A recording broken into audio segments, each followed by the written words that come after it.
Hello दोस्तों, मैं Archana Kumari BPSC maker में आपका स्वागत करती हूँ। पिछले भाग में हम आधुनिक भारत के टॉपिक यूरोपीय कंपनियों के आगमन से लेकर के प्रमुख किसान विद्रोह के बारे में पढ़ा था और आज हम 1857 की महान क्रांति का गवर्नर जनरल एवं वायसराय और भारत में शिक्षा के प्रसार के बारे में पढ़ेंगे। 1857 के विद्रोह का तत्कालिक कारण चर्बी लगे कारतूस का प्रयोग था। यद्यपि इस विद्रोह के कुछ मुख्य कारण आर्थिक, सामाजिक, राजनीतिक एवं धार्मिक थे।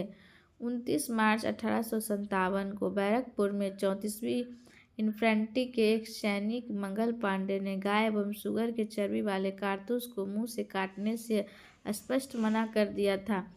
फलस्वरूप उसे गिरफ्तार कर 8 अप्रैल 1857 को फांसी दे दी गई थी। 10 मई 1857 के दिन मेरठ की पैदल टुकड़ी 20 नेटिव इन्फेंट्री ने क्रांति की शुरुआत की। 11 मई 1857 को प्रातः ही दिल्ली पहुंचकर दिल्ली पर अधिकार कर लिया था। दिल्ली में विद्रोहियों को मुगल शासक बहादुर शाह ने वक्त खां के साहस से नेतृत्व प्रदान किया। 1857 विद्रोह के नाम 1857 विद्रोह का नाम है सर जॉन सील सैनिक विद्रोह। वीर सावरकर एक सुनियोजित राष्ट्रीय स्वतंत्रता संग्राम। एसएन स्वतंत्रता संग्राम। आरएस मजूमदार ना तो राष्ट्रीय था ना ही स्वतंत्रता संग्राम था। बेंजामिन डिज़रेली एक राष्ट्रीय विद्रोह। सैनिक विप्लव और असैनिक विद्रोह का प्रचार 1857 से 58 तक। फरवरी 1857 19वीं स्थानीय पैदल सेना का बिरहमपुर विलपन। 10 मई 1857 मेरठ में सैनिकों का विलपन। 11 से 30 मई 1857 दिल्ली, फिरोजपुर, बम्बई, अलीगढ़, इटवा, बुलंदशहर, नासिराबाद, बरेली, मुरादाबाद आदि उत्तर प्रदेश के नगरों में विद्रोह का आरंभ। मुगल सम्राट को भारत का सम्राट घोषित किया जाना।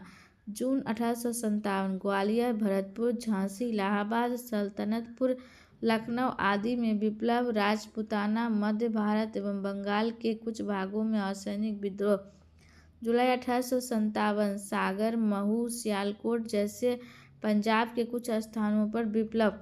अगस्त 1857 सागर एवं नर्मदा की घाटी में असैनिक विद्रोह। सितंबर 1857 दिल्ली पर अंग्रेजों का अधिकार। मध्य भारत में विद्रोह। अक्टूबर 1857 कोटा राज्य में विद्रोह। दिसंबर 1857 सर कैलिन कैम्पबेल द्वारा कानपुर को जीतना एवं तात्या टोपे को भगाना। मार्च 1858 लखनऊ पर अंग्रेजों का अधिकार। अप्रैल 1858 अंग्रेजों का झांसी पर अधिकार। पंजाब में जगदीशपुर के कुंवर सिंह द्वारा विद्रोह। मई 1858 बरेली, जगदीशपुर, कलापी तथा अंग्रेजों का अधिकार। रुहेलखंड में भारतीय विद्रोहियों को छापा मार आक्रमण। जुलाई से दिसंबर 1858 संपूर्ण भारत में अंग्रेजी सत्ता पुनः स्थापित होना। तात्या टोपे, जिनका वास्तविक नाम रामचंद्र पांडुंग था, झांसी की पराजय के बाद नेपाल पहुंच गए। तात्या टोपे एक जमींदार मित्र के विश्वासघात के कारण पकड़े गए, जिनको 18 अप्रैल 1859 को फांसी दे दी गई। झांसी की रानी लक्ष्मीबाई अंग्रेज जनरल हीरोज से लड़ते हुए 17 जून 1858 को वीरगति को प्राप्त हुई। 1857 की क्रांति के समय ब्रिटिश प्रधानमंत्री पामस्टन थे। विद्रोह से पूर्व अजीमुल्ला नाना साहब तथा रंगबापू सतारा का पक्ष रखने लंदन गए थे। मौलवी अहमदुल्ला ने अंग्रेजों के विरुद्ध जिहाद का नारा दिया था। 1857 की क्रांति के स्थानीय विद्रोह नेताओं में प्रसिद्ध सतारा के रंगा बापू जी गुप्ते, हैदराबाद के सोनाजी पंडित, रंगाराव पंगो, मालवी सैयद अलाउद्दीन, कर्नाटक के भीमराव मुंडकी, छोटा सी कोल्हापुर और अड्डांजी फडणवीस तथा तात्या मूर्ति, मद्रास के गुलाम गौस, सुल्तान बख्श, चिंगलपुट के अरुणागिरी कृष्णा, कोयबटूर के मुलबागांव स्वामी, केरल के विजय कुदरत कुंची मामा, मुल्ला सली कनौजी सरकार, गोवा में द्विभुज राणा, गोलकुंडा क्षेत्र में चिंता भूपति और उसका भतीजा सन्यासी भूपत, तथा असम में दीवान मीनराव दत्त थे। जेम्स लॉरेंस ने कहा था कि यदि विद्रोहियों में एक भी योग्य नेता होता तो हम सदा के लिए हार जाते। वीर सावरकर ने अपनी पुस्तक में 1857 के विद्रोह को भारत का प्रथम स्वतंत्रता संग्राम कहा। आसिफ मजूमदार ने कहा है कि यह न तो प्रथम था, न ही राष्ट्रीय और न ही स्वतंत्रता संग्राम था। Doctor SN. सेन ने 1857 के विद्रोह पर अपनी पुस्तक 1857 लिखी। अब हम 1857 क्रांति के महत्वपूर्ण केंद्र के बारे में पढ़ेंगे। दिल्ली में विद्रोह की तिथि, भारतीय नायक, दमन और ब्रिटिश नायक। दिल्ली 11 से 12 मई 1857 भारतीय नायक बहादुर शाह जफर बख्त खां सैन्य नेतृत्व और 21 सितंबर 1857 को दमन किया गया और यह निकलसन एवं हर्षन ने किया। कानपुर में 5 जून 1857 नाना साहब तात्या टोपे सैन्य नेतृत्व और 6 सितंबर 1857 कैंपेवर। लखनऊ 4 जून 1857 बेगम हजरत महल बिरजिस कादिर मार्च 1858 और कैंपेवर।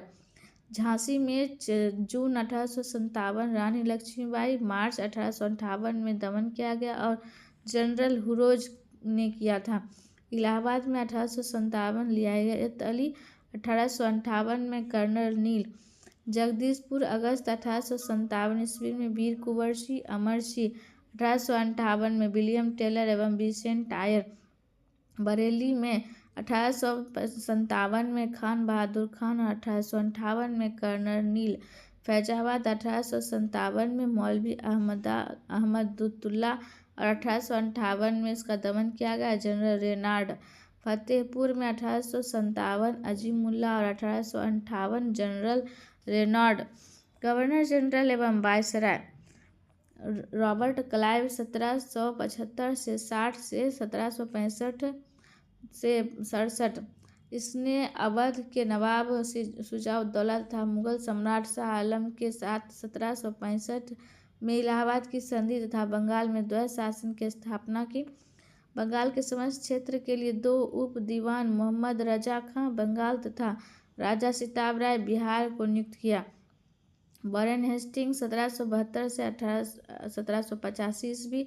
रेगुलेटिंग एक्ट 1773 के अनुसार बंगाल के गवर्नर को अब अंग्रेजी क्षेत्र का गवर्नर जनरल कहा जाने लगा, जिसका कार्यकाल 5 वर्ष के लिए निर्धारित किया गया। मद्रास एवं बम्बई के गवर्नर को उसके अधीन कर दिया गया। इस प्रकार भारत की कंपनी के अधीन प्रथम गवर्नर जनरल वॉरेन हेस्टिंग्स 1774 से 85 बना। 1774 के रेगुलेटिंग एक्ट के तहत कोलकाता में उच्चतम न्यायालय की स्थापना की गई। वॉरेन हेस्टिंग्स राजकीय कोषागार को मुर्शिदाबाद से हटाकर कोलकाता लाया। 1772 में इसने प्रत्येक जिले में एक फौजदारी एवं दीवानी अदालत की स्थापना की। इसने 1781 में कोलकाता में मुस्लिम शिक्षा के विकास के लिए प्रथम मदरसा की स्थापना की। गीता के अंग्रेजी अनुवाद विलियम विल्किंस को हेस्टिंग्स ने आश्रय प्रदान किया। सर विलियम जोन्स ने 1784 में दी एशियाटिक सोसाइटी ऑफ बंगाल की स्थापना की। मुगल सम्राट को मिलने वाली 26 लाख की वार्षिक पेंशन के द्वारा बंद करवा दिया गया। भारत के पहले समाचार पत्र बंगाल गजट 1780 का प्रकाशन जेम्स अगस्ट हेंकी द्वारा किया गया। प्रथम आंग्ल मराठा युद्ध सलवाई की संधि 1782 के द्वारा, द्वितीय आंग्ल मैसूर युद्ध मैंगलोर की संधि 1784 के द्वारा समाप्त हुआ। बोर्ड ऑफ रेवेन्यू के अनुसार इसी के काल में हुई। सर जॉन मैकफर्शन को अस्थायी गवर्नर जनरल नियुक्त किया गया था। लॉर्ड कॉर्नवालिस 1786 से 93। लॉर्ड कॉर्नवालिस के समय में समस्त जिले के अधिकार कलेक्टर के हाथों में दिए गए थे। पुलिस कर्मचारी के वेतन में वृद्धि के साथ ही ग्रामीण क्षेत्र में पुलिस अधिकार प्राप्त जमींदारों को इस अधिकार से वंचित कर दिया गया। कोलकाता, मुर्शिदाबाद, ढाका, पटना में 4 प्रांतीय न्यायालय की स्थापना की गई। भारतीय नागरिक सेवा के जनक कॉर्नवालिस को माना जाता है। न्यायिक क्षेत्र में शक्ति के पृथक्करण के सिद्धांत का जन्मदाता कॉर्नवालिस था। कॉर्नवालिस ने नागरिक संहिता 1793, सिविल सर्विस कोड 1793 एवं रेवेन्यू बोर्ड की स्थापना की थी।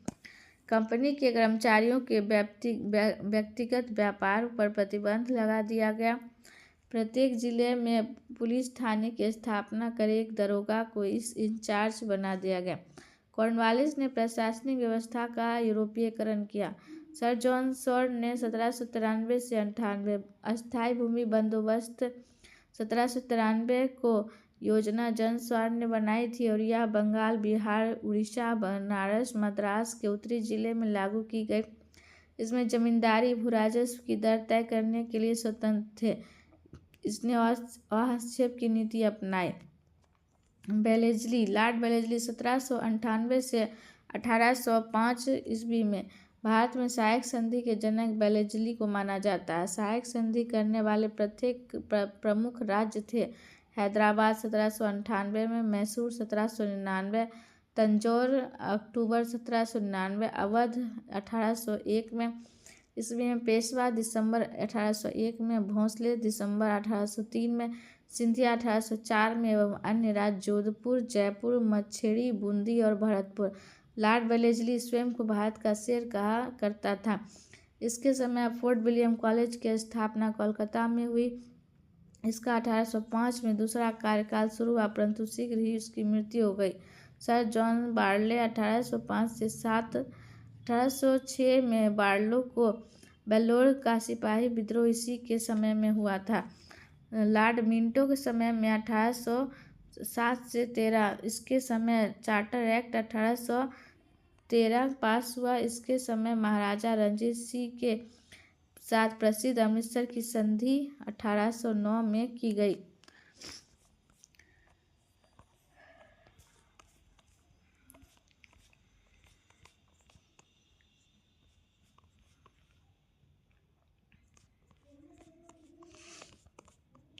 सर उसके बाद हम 1800 लॉर्ड हार्डिंग 1813 से 23 मार्च 1816 में अंग्रेज एवं गोरखे के बीच संगौली की संधि अंगल नेपाल युद्ध का अंत हुआ। इसने पिंडारियों का दमन किया, जिसके नेता वसील मोहम्मद चित्तूर करीम खां थे। इसने मराठा की शक्ति को अंतिम रूप से नष्ट कर दिया। इसने प्रेस पर लगे प्रतिबंध को समाप्त कर प्रेस के मार्गदर्शन के लिए नियम बनाए। इसके समय 1822 में बंगाल में काश्तकारी अधिनियम लागू किया गया। लॉर्ड एम हस्टर्ड 1823 से 28 तक प्रथम अंगल बर्मा युद्ध 1824 से 26 में अंग्रेजों ने बर्मा को पराजित किया और 1826 के मध्य दोनों के बीच यांडबू की संधि हुई। 1824 में वैंकूवर को सैनिक छावनी में विद्रोह इसी के समय में हुआ। लॉर्ड विलियम बेटिक 1828 से 35 विलियम बेटिक तथा बैथम के विचारों से प्रभावित कट्टर उदारवादी हिंग 1833 में चार्टर एक्ट द्वारा बंगाल के गवर्नर जनरल को भारत का गवर्नर जनरल बना दिया गया। इस प्रकार भारत का पहला गवर्नर जनरल लॉर्ड विलियम बेटिक बना। राजा राम मोहन राय के सहयोग से बेटिंग ने 1829 में सती प्रथा को समाप्त कर दिया। बेटिंग ने इस प्रथा के खिलाफ कानून बनाकर 1829 में ईस्वी में धारा 17 के द्वारा विधवाओं को सती होने को अवैध घोषित कर दिया। अकबर और मराठा पेशवा ने भी सती प्रथा पर रोक लगाने के लिए अथाग प्रयास किए थे। बेटिक ने कर्नल स्लीमैन की सहायता से 1830 में ठगी प्रथा को समाप्त कर दिया। 1835 में बेटिक ने कोलकाता मेडिकल कॉलेज की स्थापना की। इसी समय मैकले की अनुशंसा पर अंग्रेजी को शिक्षा का माध्यम बनाया गया। मैकले द्वारा कानून का वर्गीकरण भी किया गया। बेटिक ने 1831 ईस्वी में मैसूर तथा 1834 ईस्वी में कुर्ग को हड़प लिया। इसी के समय सरकारी सेवाओं में भेदभाव को समाप्त करने की घोषणा की गई। बेटिक ने कॉर्नवालिस द्वारा स्थापित प्रांतीय अपीलीय तथा सर्किट न्यायालय को बंद करवा दिया गया। इसका कार्य मजिस्ट्रेट तथा कलेक्टरों में बांट दिया गया। इसने न्यायालय में फारसी के स्थान पर स्थानीय भाषाओं के प्रयोग की अनुमति दी। इसने भारतीयों को उत्तरदायी पदों पर नियुक्त किया। इसने शिशु बालिका की हत्या पर प्रतिबंध लगा दिए। चार्ल्स मैडकॉक 1835 से 36। इसने समाचार पत्र पर से प्रतिबंध हटाया, इससे समाचार पत्र का मुक्तिदाता कहा जाता है। लॉर्ड ऑकलैंड 1836 से 42। 1839 ईस्वी में दिल्ली से कोलकाता तथा ग्रैंड ट्रंक रोड की मरम्मत करवाया। प्रथम अंग्लो अफगान युद्ध 1838 से 42 युद्ध समाप्त हुआ एवं रणजीत सिंह शाह सूजा के मध्य त्रिदलीय संधि संपन्न हुआ। लॉर्ड एलनबरो 1842 से 44। 1843 के एक्ट 5 के द्वारा दास प्रथा का उन्मूलन इसी के समय में हुआ। लॉर्ड एलनबरो के समय 1843 में चार्ल्स नेपियर के नेतृत्व में लिया गया ब्रिटिश राज्य में विलय कर लिया गया। लॉर्ड एलनबरो ने कुशल आक्रामकता की नीति का संपादन किया। लॉर्ड हार्डिंग 1844 से 48 ईस्वी में इसके समय प्रथम अंग्लो सिख युद्ध 1845 से 46 हुआ एवं लॉर्ड पर अंग्रेजों का अधिकार हो गया। लॉर्ड डलहौजी 1848 से 56। इसके समय में द्वितीय अंग्ल बर्मा युद्ध 1850 में हुआ और सन 1852 में लोअर बर्मा एवं पीगू को अंग्रेजी राज में मिला लिया गया। लॉर्ड डलहौजी ने सिक्किम पर 2 अंग्रेज डॉक्टरों के साथ दुर्व्यवहार का आरोप लगाकर सन 1850 में उसे अधिकार कर लिया। 1852 में एक इनाम कमीशन की स्थापना की गई। इसका उद्देश्य भूमि कर रही जागीरों को पता करके उसे छीनना था। डलहौजी ने 1853 में कर्नाटक के नवाब की पेंशन बंद करवा दी थी। सन 1856 में अवध का कुशासन पर आरोप लगाकर अंग्रेजी राज्य में मिला लिया गया। इसी समय अवध का नवाब वाजिद अली शाह था। सन 1856 में तोपखाने के मुख्यालय को कोलकाता से मेरठ स्थानांतरित किया गया और सेना का मुख्यालय शिमला में स्थापित किया गया। शिक्षा संबंधी सुधार में डलहौजी ने सन 1854 में वुड डिस्पैच को लागू किया। इसके अनुसार जिलों में एंग्लो वर्नाकुलर स्कूल, प्रमुख नगरों में सरकारी कॉलेज तथा 1857 में 3 प्रेसिडेंसी कोलकाता, मद्रास एवं मुंबई में एक विश्वविद्यालय स्थापित किए गए तथा साथ ही प्रत्येक प्रदेश में एक शिक्षक निर्देशक नियुक्त किया गया। डलहौजी को भारत में रेलवे का जनक कहा जाता है। इसी के समय में भारत में पहली बार रेलवे चलाई गई थी। सन 1854 में नया पोस्ट ऑफिस एक्ट पारित किया गया। भारत में पहली बार डाक टिकट का प्रचलन प्रारंभ हुआ था। इसने कोलकाता, आगरा एवं बीच पहली बार सेवा शुरू कराई गई थी। इसने शिमला और ग्रीष्मकालीन राजधानी बनाया था। इसी के समय में भारतीय नागरिक सेवा हेतु पहली बार प्रतियोगिता परीक्षा शुरू हुई एवं लोक सेवा विभाग की स्थापना की गई। डलहौजी ने नर बलि प्रथा को रोकने का प्रयास किया। डलहौजी ने भारत में बंदरगाहों को अंतर्राष्ट्रीय व्यापार के लिए खोल दिए एवं कराची, कोलकाता व मुंबई बंदरगाह को आधुनिक बनाने का प्रयास किया। इसने धारा 90 के तहत ईसाई धर्म स्वीकार करने वाले का पैतृक संपत्ति में अधिकार घोषित किया। डलहौजी ने प्रसिद्ध व्यापगत के सिद्धांत की शुरुआत की, जिसके तहत ब्रिटिश साम्राज्य में मिलाए गए सतारा 1848, Sambalpur 1849, बाघाट 1850, Udaipur 1852, Jhansi 1853, Nagpur 1854, Bareilly 1855। Court of directors ने इसे नामंजूर कर दिया था। लॉर्ड कैनिंग 1856 से 1864 यह भारत में कंपनी द्वारा नियुक्त अंतिम गवर्नर जनरल तथा ब्रिटिश सम्राट के अधीन नियुक्त भारत का प्रथम वायसराय था। भारत का शासन कंपनी के हाथों से सीधे ब्रिटिश सरकार के नियंत्रण में ले लिया गया। इसने 500 रुपये से अधिक आय पर आयकर लगाया और आयात पर 10% एवं निर्यात पर 4% का निश्चित किया। मैकले द्वारा प्रारूपित दंड संहिता को 1858 में कानून बना दिया गया तथा सन 1859 में अपराध संहिता लागू की गई। 1860 में मैकले द्वारा तैयार भारतीय दंड संहिता आईपीसी तथा 1881 में फौजदारी विधि संहिता का निर्माण किया गया। इसी के समय 1857 का विद्रोह हुआ। 1856 का विधवा पुनर्विवाह अधिनियम इसी समय पारित किया गया। धारा 15 के द्वारा विधवाओं को विवाह का संवैधानिक अधिकार दिया गया। 1858 का एक्ट पारित किया गया एवं महारानी विक्टोरिया को भारत की सम्राज्ञी घोषित किया गया। 1857 में मुंबई, कोलकाता, मद्रास में विश्वविद्यालयों की स्थापना की गई। 1881 को भारतीय परिषद अधिनियम पारित किया गया एवं भारतीय उच्च न्यायालय अधिनियम 1861 के तहत कोलकाता, बम्बई और मद्रास में एक एक उच्च न्यायालय की स्थापना की गई। सर जॉन लॉरेंस 1864 से 1869 ईस्वी 1865 में भूटान में ब्रिटिश भारत पर आक्रमण किया।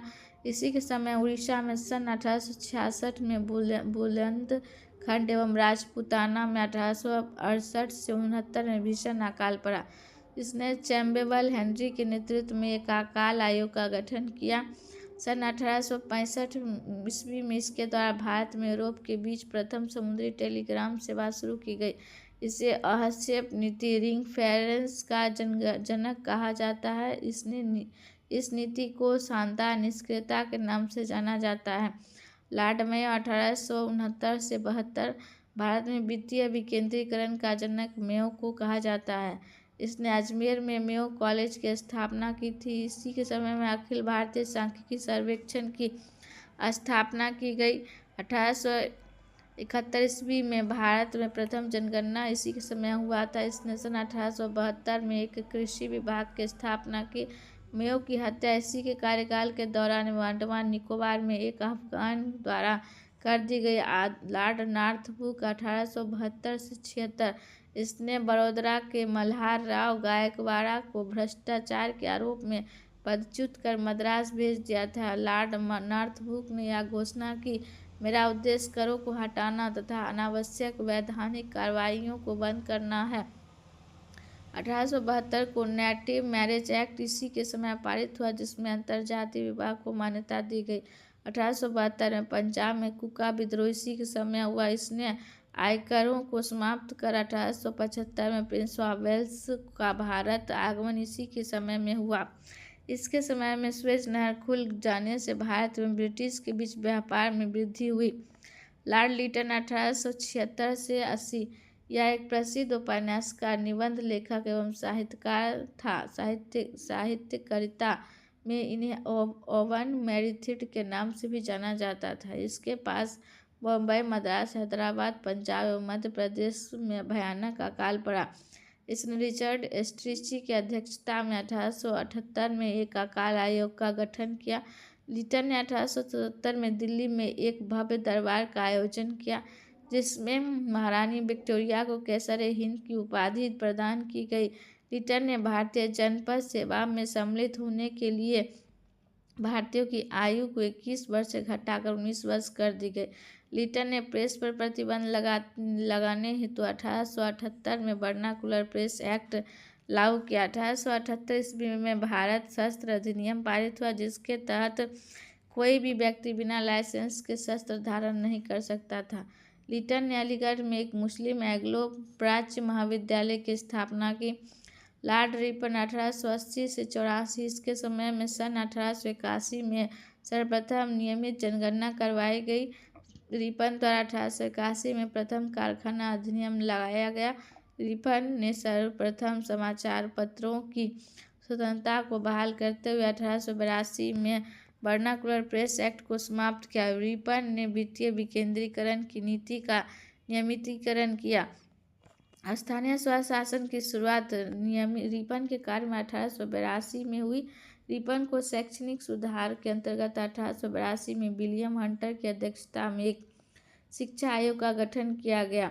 इसके समय में यूरोपियों को विद्रोह भारतीय न्यायाधीशों द्वारा मुकदमे की सुनवाई के लिए इल्बर्ट विधेयक प्रस्तुत किया गया, लेकिन यूरोपवासियों के प्रबल विद्रोह के कारण इसे वापस लेना पड़ा। अंग्रेजों द्वारा इस विधेयक के विरोध में किए गए विद्रोह को श्वेत विद्रोह के नाम से जाना जाता है। फ्लोरेंस नाइटिंगेल के रिपन को भारत का उद्धारक की संज्ञा दी। ब्रिटिश शासनकाल में रिपन के शासनकाल को स्वर्ण युग कहा जाता है। लॉर्ड डफरिन 1884 से 88 में इसके समय में तृतीय अंग्ल बर्मा युद्ध 1885 से 88 में बर्मा को पराजित कर अंतिम रूप से ब्रिटिश साम्राज्य में मिला लिया गया। इसके कार्यकाल में 1885 में यो ह्यूम के नेतृत्व में भारतीय राष्ट्रीय कांग्रेस की स्थापना हुई। इसके समय में 1885 में बंगाल कृषक अधिनियम, अवध कृषक अधिनियम तथा पंजाब कृषक अधिनियम पारित किए गए। लॉर्ड लैंसडाउन 1888 से 1894 भारत और अफगानिस्तान के मध्य सीमा रेखा ड्यूरांड का निर्धारण इसी के समय हुआ। इसके समय में 1891 में रेंज ऑफ कंसेंट एक्ट पारित हुआ, जिसमें लड़की की विवाह की आयु 12 वर्ष कर दी गई। स्त्रियों को 11 घंटे प्रतिदिन से काम करने पर प्रतिबंध लगाया गया। साथ ही सप्ताह में 1 दिन छुट्टी की व्यवस्था की गई। दूसरी फैक्ट्री एक्ट 1891 में पारित किया गया। भारतीय परिषद अधिनियम 1882 में पारित किया गया। इसके समय में 1893 Muslim Anglo Oriental Defence Association of Upper India की स्थापना की गई। लॉर्ड एलिंग द्वितीय 1894 से 99 भारत को तलवार के बल पर विजित किया गया और तलवार के बल पर इसकी रक्षा की जाएगी। यह कथन लॉर्ड एलिंग ने द्वितीय कहा है। 1895 से 98 के मध्य उत्तर प्रदेश, बिहार, पंजाब एवं मध्य प्रदेश में भयंकर अकाल पड़ा। इसके समय में 1897 में लॉयल कमीशन के नाम से अकाल आयोग का गठन किया गया। लॉर्ड कर्जन 1899 से 1805 कर्जन द्वारा 1901 में सर जॉन कॉलिन स्कॉट मॉन्क्री की अध्यक्षता में एक सिंचाई आयोग का गठन किया गया।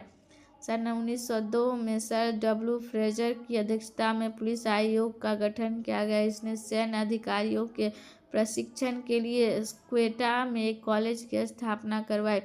सन 1902 में सर थॉमस रेले की अध्यक्षता में विश्वविद्यालय आयोग की स्थापना हुई। सन 1900 में सर एंटनी मैकडॉनल्ड की अध्यक्षता में अकाल आयोग का गठन। सन 1904 में भारतीय विश्वविद्यालय अधिनियम पास किया गया। कर्जन ने 1904 में ऐतिहासिक इमारतों की सुरक्षा एवं मरम्मत के लिए भारतीय पुरातत्व विभाग की स्थापना की गई। इसके साथ ही कोलकाता में विक्टोरिया मेमोरियल हॉल का निर्माण किया गया। कर्जन ने 1904 में तिब्बत में कर्नल यंग हस्बैंड मिशन भेजा। इसी के समय पूसा में कृषि अनुसंधान केंद्र एवं कृषि बैंक की स्थापना की गई। इसके शासनकाल में सन 1905 में रेलवे बोर्ड का गठन किया गया। कर्जन के समय में ही 16 अक्टूबर 1905 में बंगाल का विभाजन किया गया, जिसे बंगाल में शोक दिवस के रूप में मनाया गया। गोखले ने कर्जन की तुलना औरंगजेब से की थी। लॉर्ड मिंटो द्वितीय 1905 से 10 इसके समय में 1907 में सूरत अधिवेशन में कांग्रेस का विभाजन हुआ। सन 1909 में मार्ले मिंटो सुधार अधिनियम पारित किया गया, जिसके माध्यम से मुसलमानों के लिए पृथक निर्वाचन क्षेत्र की व्यवस्था की गई। सन 1909 में एसपी सिन्हा वायसराय की कार्यकारिणी की नियुक्त हुए। लॉर्ड हार्डिंग द्वितीय 1910 से 1916 हार्डिंग के समय में 12 दिसंबर 1911 को ब्रिटिश के राजा जॉर्ज को प्रथम आगमन हुआ। सन 1911 में भारत की राजधानी कोलकाता से दिल्ली स्थानांतरित की गई घोषणा की गई एवं 1 अप्रैल 1912 को दिल्ली को राजधानी बनाया गया। 23 दिसंबर 1922 को हार्डिंग को दिल्ली प्रवेश के समय उस पर बम फेंका गया। 4 अगस्त 1914 को प्रथम विश्वविद्यालय की शुरुआत हुई। मदन मोहन मालवीय द्वारा 1915 में हिंदू महासभा की स्थापना की गई। सन 1916 में लॉर्ड हार्डिंग को बनारस हिंदू विश्वविद्यालय का कुलपति नियुक्त किया गया। लॉर्ड चेम्सफोर्ड 1916 से 1921 में तृतीय अफगान युद्ध इसी के समय हुआ था। सन 1916 में पूना में प्रथम महिला विश्वविद्यालय की स्थापना की गई। एसपी सिन्हा गवर्नर बनने वाले प्रथम भारतीय थे, जिनकी नियुक्ति बिहार के गवर्नर पद पर हुई। इसके काल में ही अप्रैल 1919 में रॉलेट एक्ट पारित किया गया। जलियांवाला बाग हत्याकांड इसी के समय में हुआ था। इसके समय में मार्टिन चेम्सफोर्ड अधिनियम 1919 में पारित हुई। 1919 के अधिनियम के महत्वपूर्ण विशेषता प्रांतों में द्वैत शासन के स्थान पर भारतीय विधानमंडल का बजट एवं संबंधी अधिकार प्रदान करना था। रीड लॉर्ड लीडिंग 1921 से 1926 17 नवंबर 1921 को प्रिंस ऑफ वेल्स के भारत आगमन के दौरान भारत में हड़ताल का आयोजन किया गया। इसके समय 1922 में विश्व भारती विश्वविद्यालय में कार्य का आयोजन किया गया। रीडिंग के समय ही नागपुर एवं दिल्ली में विश्वविद्यालय की स्थापना की गई।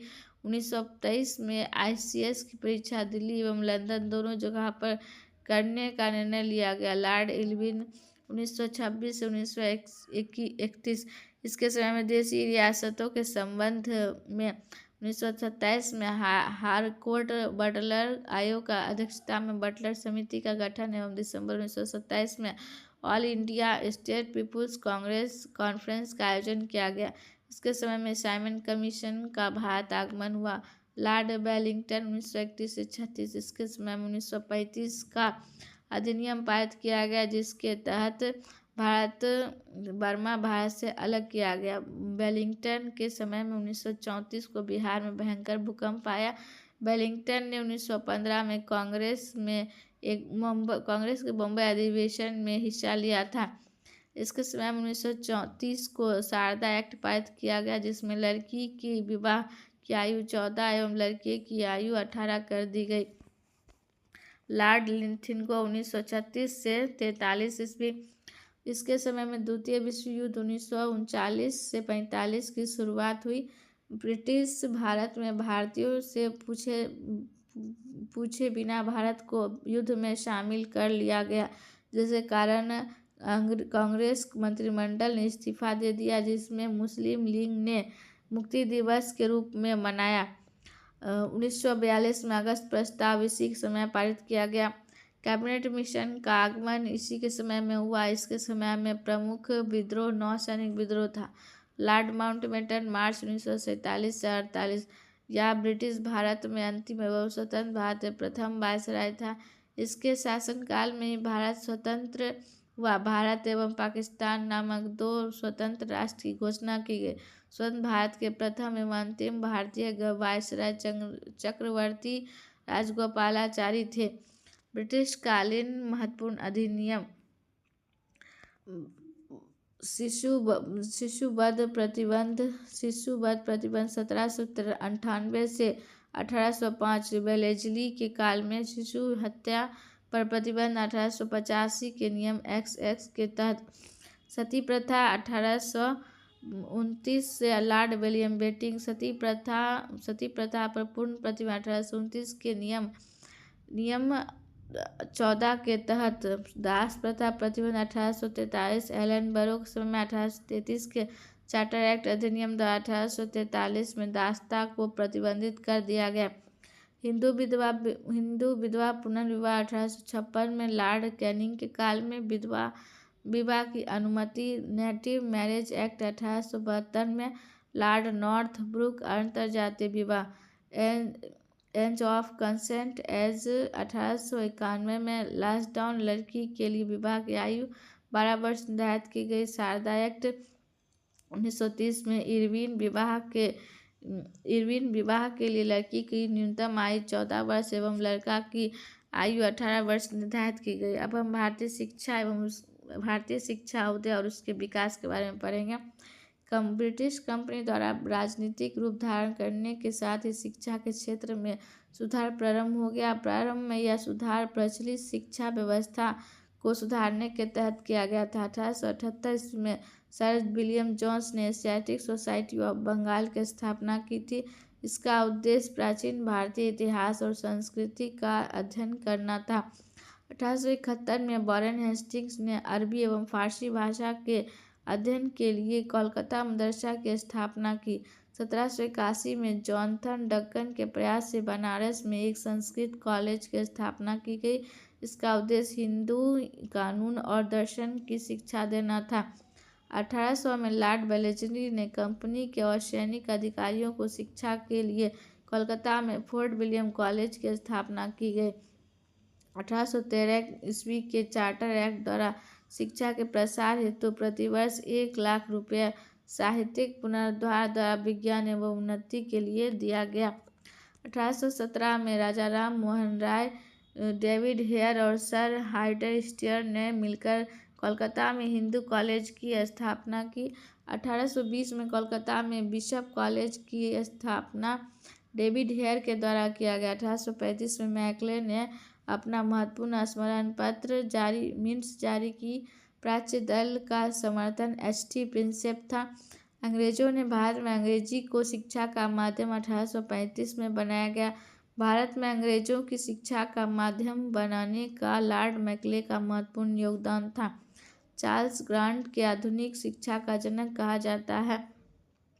शिक्षा आयोग एवं उसके सिफारिश जेम्स थॉमसन प्लान 1843 या देसी भाषा द्वारा ग्रामीण शिक्षकों को विस्तृत योजना थी।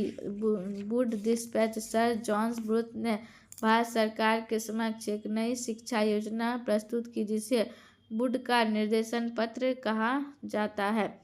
वुड डिस्पेशन को भारतीय शिक्षा का मैग्ना कार्टा कहा जाता है। इसके तहत लंदन विश्वविद्यालय की तर्ज पर कोलकाता, मद्रास एवं मुंबई में 3 विश्वविद्यालय के स्थापित किए गए। इसकी सिफारिश प्राथमिक माध्यमिक शिक्षा तक ही सीमित थी। हंटर आयोग ने प्राथमिक शिक्षा पर विशेष ध्यान देते हुए कहा कि यह शिक्षा स्थानीय भाषा में दी जाए। विश्वविद्यालय अधिनियम 1940 आयोग का गठन सर टॉमस रेले की अध्यक्षता में किया गया। इसकी सिफारिश विश्वविद्यालय शिक्षा तक सीमित थी एवं गवर्नर को विश्वविद्यालय की क्षेत्रीय सीमाएं निश्चित करने का अधिकार दिया गया।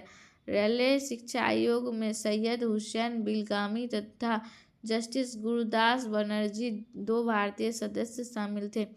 सैडलर आयोग 1917 से 19 इस आयोग का गठन M.E. सैडलर की अध्यक्षता में कोलकाता विश्वविद्यालय शिक्षा की समस्याओं के अध्ययन के लिए किया गया। सैडलर आयोग में 2 भारतीय सदस्य डॉक्टर आशुतोष मुखर्जी और डॉक्टर जियाउद्दीन अहमद थे। हार्टेंगो समिति 1929 इस आयोग का गठन सर फिलिप हार्टेंगो की अध्यक्षता में किया गया था। वर्धा योजना 1937 शिक्षा से संबंधित यह विशेष योजना महात्मा गांधी की अध्यक्षता में प्रस्तुत की गई थी। इस योजना का ब्यौरा डॉक्टर जाकिर हुसैन समिति प्रस्तुत किया है। सर्जेंट शिक्षा योजना 1944 को यह योजना केंद्रीय शिक्षा सलाहकार बोर्ड द्वारा तैयार किया गया था।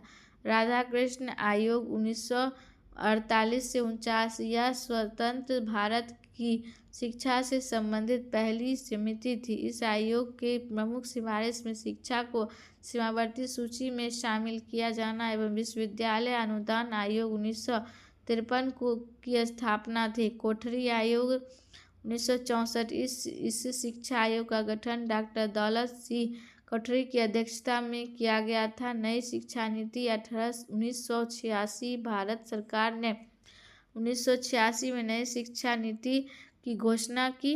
इसके मुख्य प्रबंध थे राष्ट्रीय साक्षरता दर का विकास, प्राथमिक शिक्षा का सार्वभौमिकरण, माध्यमिक शिक्षा का व्यावसायीकरण तथा शिक्षा का समाजीकरण।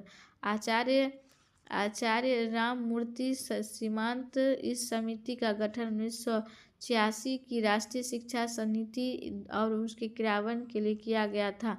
यशपाल समिति 1992 में इस समिति का मुख्य उद्देश्य था बच्चों की पुस्तक के बोझ को कम करना, परीक्षा प्रणाली में सुधार तथा छात्रों की उपस्थिति में वृद्धि करना। धन्यवाद दोस्तों। अगर यह मेरा वीडियो आपको पसंद आया हो तो इसे लाइक करें, चैनल को सब्सक्राइब करें एवं दोस्तों को शेयर करना ना भूलें। अगले पार्ट में हम स्वतंत्रता आंदोलन के बारे में पढ़ेंगे जिसमें उदारवादी, गांधी युग एवं उग्रवादी युग के बारे में